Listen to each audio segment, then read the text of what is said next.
Well, I'm going to just start off with my first question for you, and it's housing in Nebraska, and how do you plan on getting more affordable housing for people in the state if you're elected?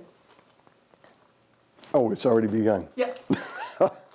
Well, one of the problems with housing when you look at affordability is how much does it cost the investors or the landlords. It depends on the housing. Are you referring to purchasing a house or just renting, or all across the board? All across the board. All across the board. Well, as far as the purchasing of the houses, that will continually be a little bit of a problem because the interest rates will continue to move upward. We will be expecting a lot of inflation. Our petrodollar is in danger from the Chinese yuan. The Saudis are beginning to accept the Chinese yuan. That will shoot up inflation, which will shoot up the interest rates as well in order to try to counter that. So purchasing the houses will be difficult. But the main thing for those renting, the landlords have to pass on the expenses that they have. And one of the big expenses that they have is property taxes. And our property taxes will continue to remain very high as long as our educational expenses are also very high because they're tied together. One of the things that I will be doing, actually not will be doing, I'm doing it right now.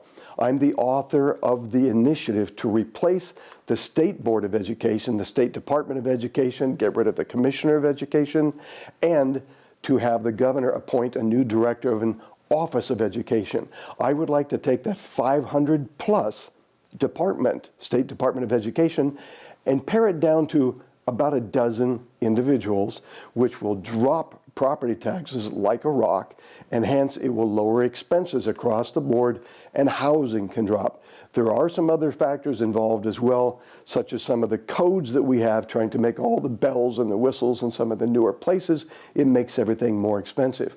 I have traveled and lived overseas extensively, and I see some of their costs are much cheaper because they don't have so many regulations and codes.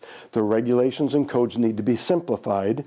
The education department needs to be pared down so that way our taxes are not so high, then the landlords do not have to pass those expenses on to the renters. Okay, and I'm going to just double check that I'm recording. Okay, that actually led into my next question, was lowering property taxes. And part two of that question too is, if elected, what steps will you make to improve the economy? Well, as far as improving the economy, and we of course are tied with all of the United States, everyone that we sell things to, everyone we buy things from, we will continuously have problems. We have potentially stepped into the edge of World War III.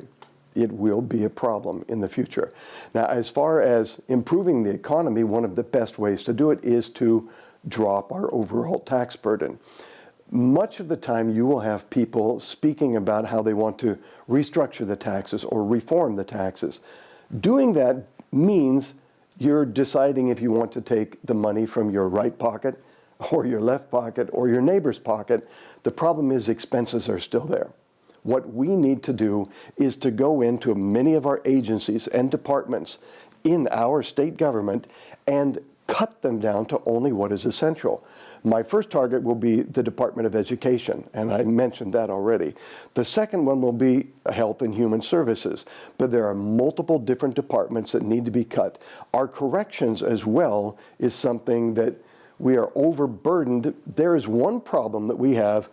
Years ago, we made a law, a good time law, that lets people shave time off of their sentences. The thing is, they intended it to be tied with probation as well. So you will have some people that will finish and be out of prison even before their probation time comes up because they are not looking at both the probation and the sentencing together. We have overcrowding in the prisons. We need to fix that to drop those expenses down, but there are multiple departments. Currently, I am looking for various different agency heads, as the governor will be appointing many agency heads. I will be looking for agency heads that have a good pair of scissors that are willing to cut out all of the wasteful programs that we do not need. Dropping all of those will help the economy as well. Now, this is an extensive question. I could go into detail, but I believe we only have about 15 minutes here, so I will have to end it at that. But I will have a video series that will cover questions like this on voicesofnebraska.com. It also shows all the members of my team, the people that are helping me around the state on various initiatives that we're pushing. Okay. And then moving to infrastructure and broadband. Broadband especially is a huge topic here in the state. So how do you plan on getting more access to the internet in rural areas? Currently, it's was it Starlink, Elon Musk's thing. He has satellites all over the place where people can connect with a satellite dish. I have some neighbors who tell me, hey, I have a satellite dish on the side of my house. I connect to the satellites and my internet is fine. There is one problem that I do have with some of the broadband. If we have underground fiber optic cables, there is no radiation transmission. They're also secure just in case we are potentially attacked. Now, I look at everything from a military perspective. I was in the Marines. I worked in military intelligence and as military police. And I look at our communication system and how incredibly simple it would be to take it out, to wipe out everyone's communication. The towers that we currently have could easily be taken out, they could easily be disrupted. If we had underground fiber optic cables and then just spread them throughout Nebraska, that would be safe, that would be secure. It would be a little bit more expensive. It would, however, be safer. If you take a radiation detector that measures in microgauss and you go by some of the places where the towers are, including the elementary and high schools, it has different buttons or different lights on them for low radiation, moderate, high, or extreme radiation. When you go by the schools, it's a red flashing light, which means extremely high radiation. We are pumping radiation into everywhere where we have these towers around. If we do broadband, we need to have underground fiber optic cables for both health purposes and for communication security purposes. And that sounds like a hefty bill if that were to be a thing, right? To build them underground. And a lot of people argue we need broadband now for people, especially going into the healthcare. How are they supposed to get all of these online resources for healthcare? That seems like it would take a long time, right? Our telephone networks can run the internet. You can access internet on telephone networks. Now, if you're speaking of just using your cell phones, yes, that would be something that would be long-term. But hey, we have lived without having the cell phones all the time. If you want to have a big tower right beside your house or right beside your school, and you do not mind being impacted by radiation levels that are about 10,000 times what is considered safe in multiple other countries, they could put up the towers, but it will lead to serious repercussions in the future. Underground fiber optics will take time. There are utility areas that we can share when they bury things. We can share the cables. They're commonly shared for different utility areas, but no, that would be a long-term expense. So if you were elected, would you be opposed for different people recommending, hey, let's get more broadband here with these towers? Would you be opposed to that? I would be strongly opposed to additional towers. In fact, I would like to have a moratorium on towers. There was a case against the Federal Communication Commission in Washington, D.C. The FCC lost. It was about health aspects of all the towers.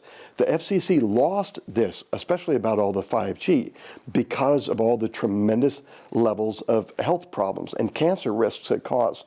I don't have the data with me now. I'll see if I can post it on the site so anyone can access it. I have an additional site, michaelconnely.org, that you can look up some of the issues there, and you can see, I will put the court case on there, where the FCC, that is the organization, the Federal Communication Commission, that approves all of the towers and the transmission, they lost this court case because of the extreme health risks and dangers of the towers. But yet everyone is ignoring that court case, and they're still continuing to put up the towers. So if elected, would your strategy only be, and correct me if I'm wrong, be using the underground way to get broadband across the state? It wouldn't be towers, even if they're cheaper and more, say, quicker to put up? The towers are quicker, the towers are cheaper, but they are not secure, and they pose a health risk. So no, I would not push the towers. Okay. And I want to move on to something else that's affecting people in rural Nebraska is access to affordable or access to healthcare in general. So what, if elected, what are some of your plans that would help close that gap? Well, one of the problems we have here in Nebraska is basically the allopathic medicine, that's the MDs, compared to the DOs or the naturopaths, reign supreme. I met a young midwife that helped her neighbor. Her neighbor was pregnant and she was going to have a baby at home. She went over and she assisted her and she said, I'm facing 20 years in prison because I assisted her in childbirth. If the woman would have had the child by herself, that wouldn't have been a problem. We need to open up Nebraska to all the different health care professions. If these other healthcare professionals can be licensed in other states, I want them to be able to be licensed in Nebraska as well. Naturopaths and multiple other things, midwives, they need to have full licensure. That would invite a lot of people to come into Nebraska, and it would relieve a lot of that healthcare problem, healthcare availability problem. And another part of that is burnout that nurses and doctors have seen after COVID. 2 straight years of just this constant battle with this virus. So that's something too, along with short staffing. So if you're elected, what are some of the ways that you would help fix that? I am at times at odds with the medical establishment. There is, yes, indeed, burnout. As we have this problem, we need to try to push and make more training programs to get more nurses and other medical professionals into the field. But that licensing as well with the other professions will help. Now, I would like to comment, our Attorney General said that no medical doctors would be in legal trouble for prescribing ivermectin or some other therapies what we use. What most people don't realize is that ivermectin has been in use for decades. The inventors of it won a Nobel Prize in 2015. I met a doctor who cured 1,200 people, no deaths at all, who had COVID with ivermectin. I personally know several people that were going to go to the hospital in intensive care. They took ivermectin, and within 8 hours, they were back at work. So there are a lot of things that pop up like that we need to consider. That has also contributed to the burnout in the hospitals. There was recently a legislative bill in the Revenue Committee at the unicameral that I testified against. It was to fund about $5,000 per individual for remdesivir. That is the type of medication that they've been using for the virus. Remdesivir cost about $5,000. Ivermectin cost about $10.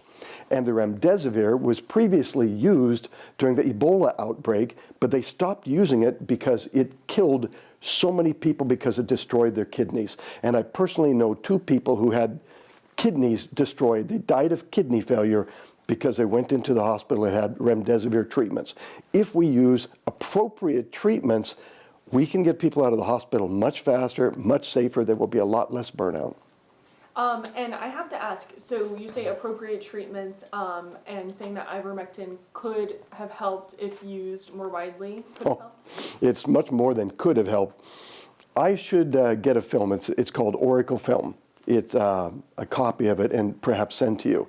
What it shows is the individuals that were testing ivermectin to see how useful it was and how successful it was. And they said this would have prevented 80% of the deaths. And they recommended that they start using it immediately. But the powers to be said, well, we want to have more studies. And they wouldn't touch it. Multiple foreign countries are using ivermectin. The Japanese have stated ivermectin is extremely successful in wiping out these different varieties. We are ignoring all of the data from all the other countries, and it appears as if we're focused more on medical profitability than we are actually fixing the situation. Ivermectin was made because there was a Japanese scientist that dug up soil samples for 40 years. One soil sample was dug up in a golf course near Tokyo. The organisms that grew in it produced a chemical called Ivermectin. From that, Ivermectin was created. Ivermectin is the best wonder drug we have ever had. It's better than penicillin ever was. They used it as an anti-parasitic at first, and then they used it for humans. It's almost eradicated elephantitis, river blindness, and now they're using it to cure a lot of cancer cases as well. When they found out that it was highly effective in the COVID, it was ignored. Imagine what it would be like if we had a pandemic hit and we found out that aspirin could cure it in 10 hours. Aspirin would be ignored because there is no profitability in it. So how about the vaccines, the Moderna and Pfizer and Johnson & Johnson vaccines that doctors have created and said, this is the solution to the fighting COVID and preventing people from getting it? I recently wrote down some of the numbers that were released from the Department of Defense epidemiology section. They basically, if you have medical information from various different clinics around the country, they do not all communicate with each other. They don't know what they have. Occasionally, they'll send information to CDC.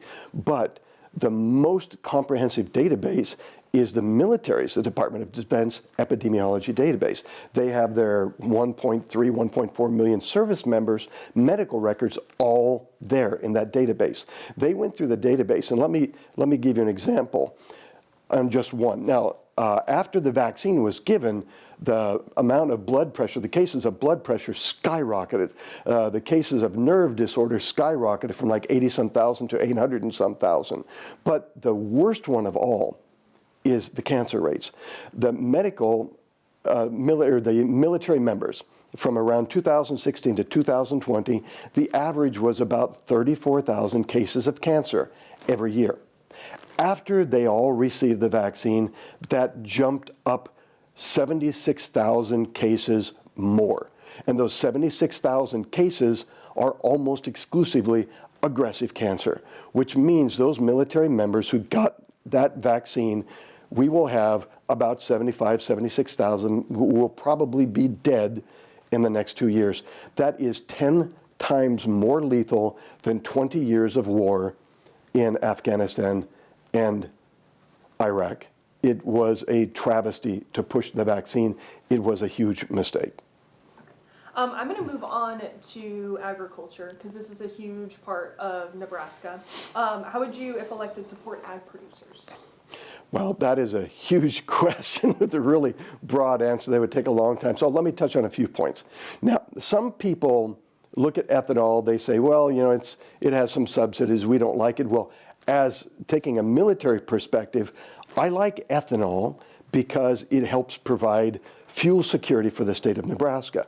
I expect things to get worse in the future. Like I said, we may have tiptoed into World War III.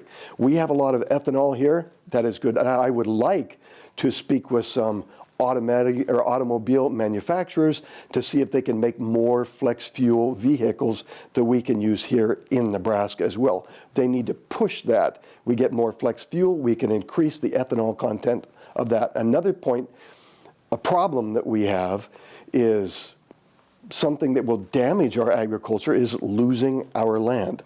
One of the huge problems is the inheritance tax. Now, there are separate counties that say, hey, we need the inheritance tax or we can't pay the bills because we have unfunded mandates from the state government. If the state government makes a mandate, they need to fund it and not drop that bill on the counties at the county level and expect them to pay for it. So the inheritance tax, if someone passes away, their children most of the time must sell off the farm. They cannot pay the tax. That needs to be gone immediately. Now, I had mentioned earlier that I want to cut expenses dramatically. Everyone speaks of the Biden 30-30 plan, which is outrageous and that will never fly. I have my own 30-30 plan. Mine is to try to reduce 30% of the Nebraska state government in 30 months. But bouncing back to agriculture, we have our property taxes. That's another big dilemma for the agricultural community. The property taxes are too high. It's wiping out their profitability. The education department, if it's dropped down, the property taxes will drop as well. Another problem we have is with the ranchers. Decades ago, they had a much higher percentage of profitability in the state of Nebraska. But now the packing plants are controlled by the big wealthy Cargill family, one Chinese packing plant and two Brazilian ones. They control most of it. There are some packing plants, I just recently heard of a very nice one down at Thayer, that are smaller packing plants, have different regulations that would be appropriate to try to set up all across Nebraska. If we could have the state government guarantee loans to set up more small packing plants, then we do not have to jump through all the hoops and regulations and be stripped of all the profitability by the big packing plants.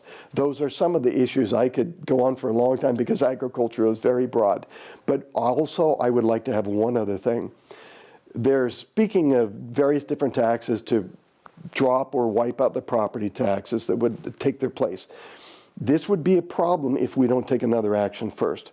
We need to make a constitutional amendment that stops foreign companies and corporations from buying up large tracts of our agricultural land.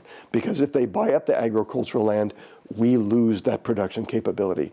That needs to be an amendment in our Constitution. I don't believe that it could pass in the legislature. I have 10 initiatives out in the field right now. This is one of the initiatives that I plan on making in July when the next initiative period kicks in. Okay. Last question for you. Why should people vote for you? Why should people vote for me? Oh, that's a good one. I always tell people this. Watch when the primary comes along, because this May 10th primary will determine the next governor of Nebraska, probably a 99-point-some% chance. Generally, Democrats don't get elected as governor unless they're from the West and they're conservative. And we don't have any conservative Western Democrats in this race. I tell people, if I do not accomplish 5 times more than all of the other candidates combined, don't vote for me.